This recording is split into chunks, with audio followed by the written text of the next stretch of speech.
Por para se të nisim mbledhjen, më lejoni që të adresoj deklarimet e fundit të presidentit të Serbisë Vučić dhe veprimet e vazhdueshme të akterëve shtetëror dhe jo shtetëror të Serbisë, që nuk kanë se si të cilësohen ndryshe përveç se ndërhyrje në procesin zgjedhor komunal të tetorit në Republikën e Kosovës. Premtimet për vende pune, joshja përmes përfitimit të mbështetjes financiare, kushtëzimi dhe shantazhi me beneficione sociale dhe deklarimet e zyrtarëve shtetëror të Serbisë se vetëm lista serbe e mbron Serbinë në Kosovë, siç bëri së fundmi ish kryeministri i Serbisë, tash këshilltar i presidentit atje, Miloš Vučević, e siç ka bërë edhe vetë presidenti i Serbisë, Vučić, janë metoda të përsëritura të ndërhyrjes së Serbisë në procesin zgjedhor në Kosovë. Misioni për vëzhgimin e zgjedhjeve i Bashkimit Evropian në zgjedhjet parlamentare të 9 shkurtit 2025 kishte evidentuar ndërhyrjen e Serbisë në zgjedhjet tona. Ndërhyrjet në zgjedhjet e shteteve tjera janë forma të cemimit të demokracisë dhe sovranitetit të atij shteti. E megjithë këto, Serbia nuk ka pasur asnjë pasojë nga Bashkimi Evropian. Andaj Serbia nuk po ndryshon sjellje. Kjo ndërhyrje që bën Serbia tani në zgjedhjet në Kosovë është edhe më e rëndë se sa ajo e Rusisë në Evropë. I bëjmë thirrje Bashkimit Evropian që ta dënojë ndërhyrjen e Beogradit zyrtar në zgjedhjet demokratike në Kosovë dhe të sanksionojë Serbinë, shtet ky kandidat për antarësim në Bashkimin Evropian, për veprimet të cilat bien ndesh me parimet e fqinjësisë së mirë dhe shkelin marrëveshjen bazë të Brukselit. Ju faleminderit e tash po vazhdojmë me pikat e parapara për mbledhjen e sotme. Fillojmë me shqyrtimin e propozim vendimit për aprovimin e ekstraktit të procesverbale dhe transkriptit të mbledhjes 269 të Qeverisë Republikës Kosovës. Ekstrakti i procesverbalit dhe transkripti u është shpërndar në linkun e materialeve të mbledhjes së sotme të qeverisë. Andaj nëse nuk keni ndonjë vërejtje, ju ftoj për miratim. Kush është për? Faleminderit. Kundër nuk ka, abstenim nuk ka, konstatojmë që miratohet. Pika e dytë është shqyrtimi i kërkesës së Ministrisë së Financave, Punës dhe Transfereve për ndryshimin e vendimit të qeverisë numër 13/19 të pakos së ringjalljes ekonomike për shtimin e masës 3.8 bursa e mobilitetit për studentët. Ministria e Financave, Punës dhe Transfereve ka sjellë për aprovim kërkesën për të ndryshuar sërish vendimin e qeverisë numër 13/19, ashtu që pakos së ringjalljes ekonomike të shtohet masa 3.8. Kjo masë do të mundsoj bursën e mobilitetit për student, vlera e së cilës arrin 20 milion euro. Për më shumë, ftoj Ministrin e Financave, Punës dhe Transfereve, zotëria Kuran Muratin, që ta merr fjalën. Faleminderit i nderuar kryeministër, të nderuar zëvendës kryeministra, të nderuar kolegë. Kam kënaqësinë që sot para jush të prezantoj propozim vendimin për shtimin e një mase të re në kuadër të pakos së ringjalljes ekonomike, konkretisht masa 3.8, që është bursa e mobilitetit për student. Ky është njëri nga premtimet kyçe që kemi dhënë si qeveri Kurti 3, dhe kësaj edhe po e fillojmë zbatimin duke e nisur që nga ky vit akademik. Total kostoja për një vit fiskal sa i përket mbulueshmërisë së kësaj mase është paraport të jetë rreth 20 milion euro dhe bursa e mobilitetit do të jetë e dizajnuar asisoj, pra që studentët që janë në nevojë, pra që vinë nga familje me të ardhura më të ulta se sa mesatarja, të mund të përfitojnë një bursë të mobilitetit varësisht nga distanca ku e kanë vendbanimin prej universitetit ku studiojnë. Pra, sa më larg vendbanimi prej universitetit ku studiojnë, më e madhe do të jetë edhe mbështetja e bursës, e për detajet, kriteret dhe mënyrën e aplikimit do t'i njoftojmë të gjithë në vijim pra pas mbledhjes së qeverisë, si dhe do të ketë edhe sesione informative. Pra, edhe një herë kam kënaqësinë që prezantoj para jush këtë propozim vendim dhe ju ftoj për miratim. Faleminderit. Faleminderit Ministër Murati, do fjalën dikush për diskutim. Atëherë ju ftoj për miratim, kush është për? Faleminderit, kundër nuk ka, abstenim nuk ka, konstatojmë që miratohet. Pika e tretë është shqyrtimi i kërkesës për ndarjen e mjeteve buxhetore për zbatimin e masës 3.6, mbështetje e likuiditetit familjar të pakos ringjalljes ekonomike për mbështetje të studentëve me rastin e fillimit të vitit të ri akademik. Siç paralajmëruam në fillim të kësaj mbledhje, tani po e shqyrtojmë vendimin për ndarjen nga 100 euro shumë e njëhershme për të gjithë studentët të cilët i plotësojnë kriteret me fillimin e vitit të ri akademik. Ministria e Financave e Punës Transfereve ka sjell për aprovim kërkesën për ndarjen e mjeteve buxhetore në shumë prej 6 milion euro për këtë pikë. E ftoj përsëri Ministrin Hekuran Murati që ta merr fjalën. Faleminderit i nderuar kryeministër, siç e theksuat edhe ju, pra kemi të bëjmë me ndarje në shumë prej 100 euro shumë e njëhershme për studentët që plotësojnë kriteret, pra ngjashëm siç kanë qenë masat gjatë viteve paraprake, dhe kjo mas pra ky veprim parashihet që të ketë koston prej rreth 6 milion eurove, të cilat pra do të sigurohen nga programi i ringjalljes ekonomike me kod 29300, konkretisht kategoria e shpenzimeve, subvencione dhe transfere. Edhe për këtë pra në lidhje me mënyrën, formën e aplikimit dhe datat e pritura për ekzekutim, do t'i njoftojmë të gjithë në vijim. Ju ftoj për miratim të këtij vendimi. Faleminderit. Faleminderit Ministër Murati. Do fjalën dikush për diskutim. Fjalën e ka kërkuar Ministri për komunitet dhe kthim, zotri Nenad Rashić. Hvala gospodine premijeru, poštovani zamjenici premijera, kolege ministri, zamjenici ministra. Ja bih, naravno, ova mera kao i uvek su vrlo korisne, pogotovo za studente, ali zamolio bih da imate na umu da ne postoje prepreke u smislu apliciranja, pogotovo za studente koji su, bilo da su na severu Kosova da studiraju, ili bilo da su van Kosova, jer ima dosta njih koji studiraju u Srbiju. I iako shvatam da mogu biti nekih tehničko-administrativnih prepreka, ja bih zamolio gospodine Murati, ako možete da nađete model po kome studenti ne trebaju biti limitirani gde god da studiraju, i ako taj tehnički problem možemo da prevaziđemo, da svi oni budu aplikanti, pogotovo ti mladi ljudi, ja mislim da bi to bio baš dobar pokazatelj želje za integracijom u kosovski sistem, pa makar i ovako simbolično kao što se sad predstavlja.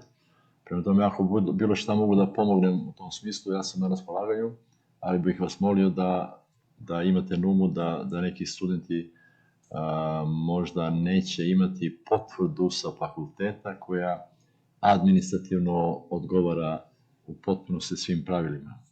Ali mislim da postoji način kako bi možda mogli da to prevaziđemo. Hvala puno. Faleminderit Ministër Rashić. Atëherë, midis dy ministrave do të mund të diskutojë kjo në vijim. Fjalën ka kërkuar edhe Ministri i Arsimit, Shkencës, Teknologjisë dhe Inovacionit, zonja Arbrina Gopsi. Faleminderit kryeministër, gjithsesi një masë shumë e domosdoshme në lidhje me çështjen që sapo adresoi ministri, sa për informacion, si Ministri i Arsimit i kemi të hapur 5 skema të bursave, përfshi edhe bursat për studentë të komuniteteve jo shumicë, dhe duke qenë se në qeveri ne tashmë kemi marrë vendim dhe edhe në kuvend kemi shndruar kolegjin IBCM si kolegj publik, i pari domethënë kolegj publik, bursat i takojnë edhe studentëve që vijojnë studimet aty, sikurse në gjitha institucionet që punojnë me legjislacionin tonë. Faleminderit. Faleminderit Ministre Nagopsi. Atëherë bashkë me mua, me këta 3 ministra, do të mund të shqyrtojmë për mundësitë dhe rrugët që mund të adresojmë këtë çështje në vijim. Nëse nuk e don dikush tjetër fjalën për diskutim, ju kisha ftuar për miratim, kush është për? Faleminderit, kundër nuk ka, abstenim nuk ka, konstatojmë që miratohet. Pika e 4 është shqyrtimi i propozim vendimit përfundimtar për shpronësim për interes publik pronave të palojshme të cilat prekën nga realizimi i projektit menaxhimi i mbeturinave të ngurta 2-4, deponia e re sanitare, zona katastrale Lutogllav, komuna e Pejës. Deponia e Pejës dhe deponitë të tjera të përfshira në projektin prej 45 milion euro që financojmë bashkë me Bashkimin Evropian dhe KfW, janë pjesë e investimeve më të mëdha që po realizohen në sektorin e menaxhimit të mbeturinave në Kosovë. Me miratimin e këtij vendimi për shpronësim, po mundsojmë ndërtimin e celulës RenPay, e cila do të ndërtohet sipas standardeve më të larta dhe do të përfshijë edhe njësinë për trajtimin e llumit për të mbrojtur ujin dhe tokën nga ndotja. Ky investim zgjat funksionin e deponisë për 7 deri në 9 vjet, në një kohë kur kapacitetet ekzistuese janë drejt përfundimit. Gjithashtu garanton shërbim më të mirë për gjithë rajonin, si dhe mbylljen e deponive të vogla që kanë shkaktuar probleme për vite me radhë. E ftoj ushtruesin e detyrës së ministrit të mjedisit, planifikimit hapësinor dhe infrastrukturës, zotëri Hysem Durmishin, që ta merr fjalën. Faleminderit, i nderuar kryeministër, të nderuar zëvendës kryeministra, ministra, zëvendës ministra. Ministria e Mjedisit, Planifikimit Hapësinor dhe Infrastrukturës me datë 29/8/2025 në mënyrë zyrtare përmes shkresës me protokoll numër 6488/2025, shkresë përcjellëse e raportit të vlerësimit, ka pranuar nga Departamenti për vlerësimin e pronës së paluajtshme nga Ministria e Financave, Punës dhe Transfereve raportin e vlerësimit për pronën e paluajtshme të pronarëve dhe zotëruesve të interesit, të cilët preken nga realizimi i projektit, që është menaxhimi i mbeturinave të ngurta 2-4 deponia e re sanitare Pej, zona kadastrale Lutogllav në komunën e Pejës. Për këtë projekt, qeveria gjatë këtij viti ka miratuar edhe vendimin e parë të kërkesës për shpronësim, andaj edhe vendimin preliminar. Andaj pas plotësimit kushteve të parapara me nenin 11, nenin 44 dhe 45 të ligjit për shpronësim, i propozon qeverisë së Republikës të Kosovës që të nxjerrë vendim me të cilën miratohet vendimi përfundimtar për shpronësimin për interes publik të zonave të paluajtshme, me të cilat kanë të bëjnë me projektin për menaxhimin e mbeturinave të ngurta deponia e re sanitare në Pej, zona kadastrale Lutogllav. Duke i ditur rëndësinë e këtij projekti, unë ju ftoj që ta miratoni. Faleminderit. Faleminderit zotëri Durmishi, do fjalën dikush për diskutim? Atëherë ju ftoj për miratim, kush është për? Faleminderit, kundër nuk ka, abstenim nuk ka, konstatojmë që miratohet. Pika e 5 është shqyrtimi i propozimit vendimit preliminar për shpronësim për interes publik të pronave të paluajtshme, të cilat janë të nevojshme për realizimin e projektit infrastrukturor për interes publik, ndërtimi i urës mbi lumin Ibër që lidh Mitrovicën Veriore dhe Mitrovicën Jugore. Me miratimin e vendimit preliminar konfirmohet ligjshmëria e procesit shpronësimit pronave të paluajtshme, të cilat janë të nevojshme për realizimin e infrastrukturës përcjellëse në kuadër të këtij projekti. Mitrovica e Jugut dhe Veriut nuk ndohen më nga ujrat, por bashkohen nga ura. Qytetarët tanë janë më afër se kurrë, qytetet tona po komunikojnë dhe ekonomia e tregtia po marrin frymë lirshëm.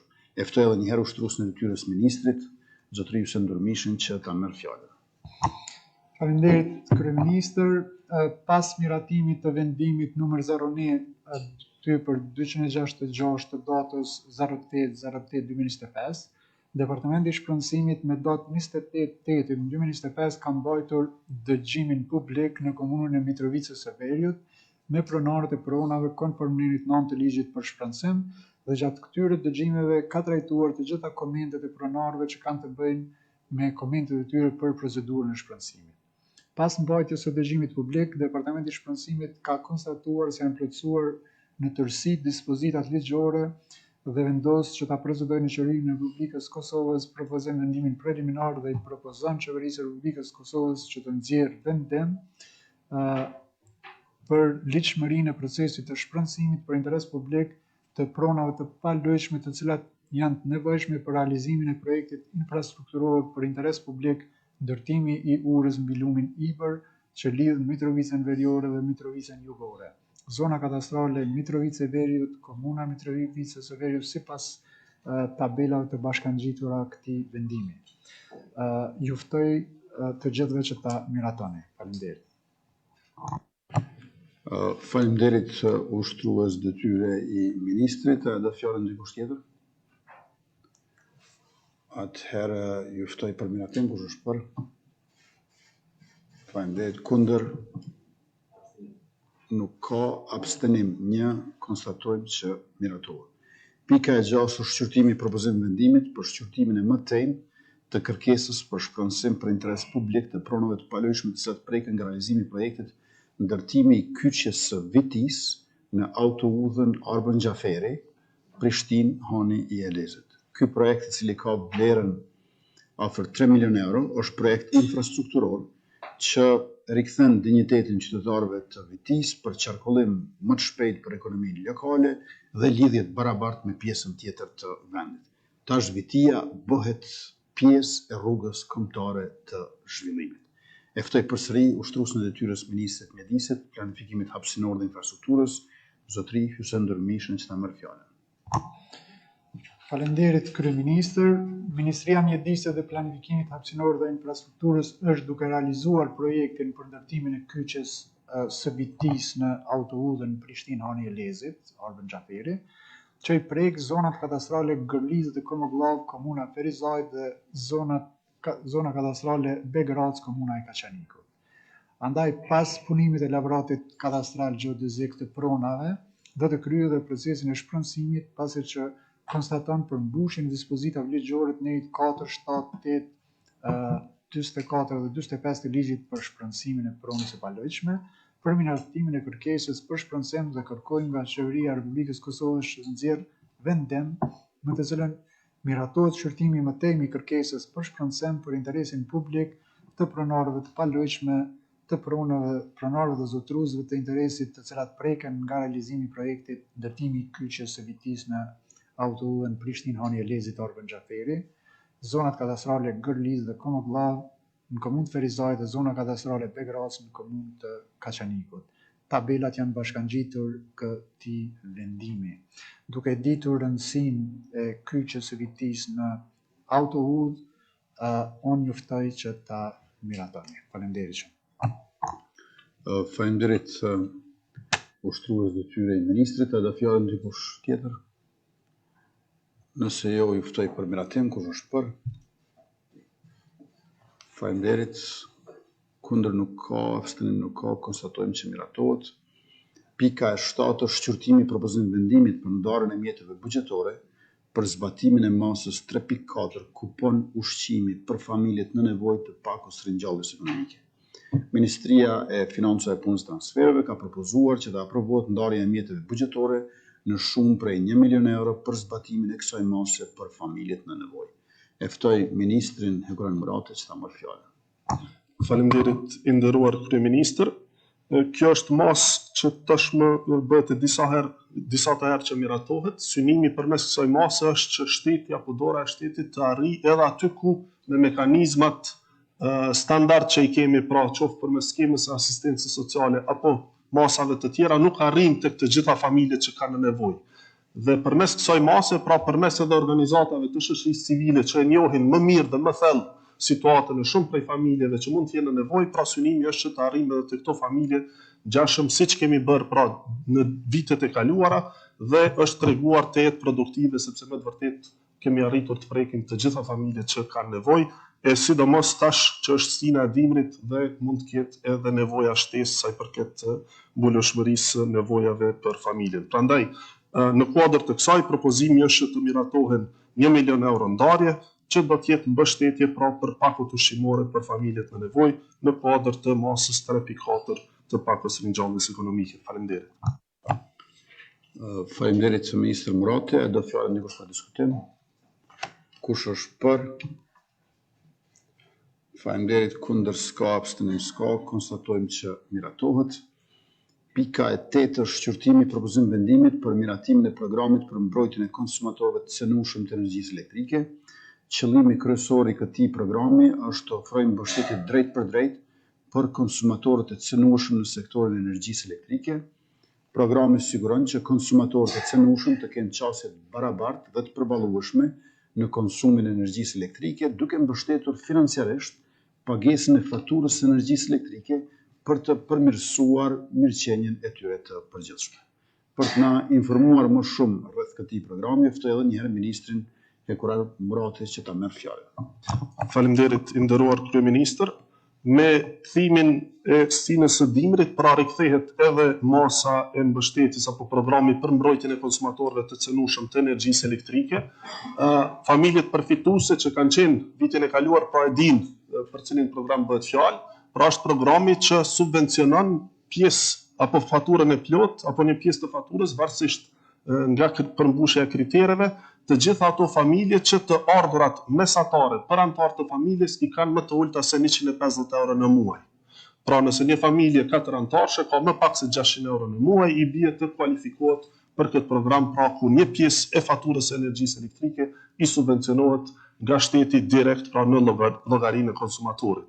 Gjatë vitit të kaluar kemi pasur parafërsisht rreth mbi 80.000 familje përfituese, të njëjtat nuk kanë nevojë pra që të riaplikojnë përderisa nuk ka ndryshuar vendbanimi apo ormaci i tyre apo edhe struktura e familjes. Ndërkaq të tjerat pra do të marrin informatat dhe e nevojshme gjatë ditëve në vijim se si mund të aplikojnë dhe do të hapet edhe aplikimi për ato familje të reja që gjatë vitit kaluar nuk kanë qenë të kualifikuar, por mund të kenë plotësuar kushtet këtë vit. Pra edhe një herë ju ftoj për miratim të këtij programi dhe informatat shtesë normalisht që qytetarët, familjet do t'i marrin gjatë ditëve në vijim. Faleminderit. Faleminderit Ministër Murati. Do të dikush fjalën para se ta hedhim në votim? Atëherë kush është për? Faleminderit. Kundër nuk ka, abstenim nuk ka, konstatojmë që miratohet. Pika e 9 është shqyrtimi i propozimit vendimit për aprovimin e kërkesës së Ministrisë së Arsimit, Shkencës, Teknologjisë dhe Inovacionit për ndarjen e buxhetit shtesë për subvencionimin e teksteve dhe materialeve mësimore. Ministria e Financave e Punës Transfereve ka sjellë për aprovim kërkesën e Ministrisë së Arsimit, Shkencës, Teknologjisë dhe Inovacionit për transferin e mjeteve buxhetore në shumë prej 2.500.000 euro. Këto mjete do të përdoren për rimbursimin e nxënësve për blerjen e librave dhe materialeve shkollore për vitin akademik 2025-2026. Ftoj përsëri Ministrin Murati që na merr fjalën. Faleminderit i nderuar kryeministër, siç e theksuat edhe ju, bëhet fjalë pra për ndarjen e mjeteve buxhetore në shumën prej 2,5 milion, që është kërkesë e mashtit, në mënyrë që të përmbyllet apo të kompletohet edhe pjesa e mbetur e rimbursimeve apo mbështetjes së subvencionimit për blerjen e materialeve dhe teksteve mësimore të nxënësve të cilët kualifikohen për të përfituar në shkollat fillore. Pra, ju ftoj për miratim, meqense është tetë e nevojshme dhe domosdoshme që të përmbyllet edhe ky proces për këtë vit akademik. Faleminderit. Faleminderit Ministri Murati. Nëse nuk e don fjalën dikush për diskutim, atëherë ju ftoj për miratim. Kush është për? Faleminderit. Kundër nuk ka, abstenim nuk ka, konstatojmë që miratohet. Pika e 10 është shqyrtimi i propozimit vendimit për aprovimin e kërkesës Ministrisë së Kulturës, Rinisë dhe Sportit për ndarje të mjeteve buxhetore për realizimin e projektit përmes marrëveshjeve me trupat e organizatës Kombeve të Bashkuara.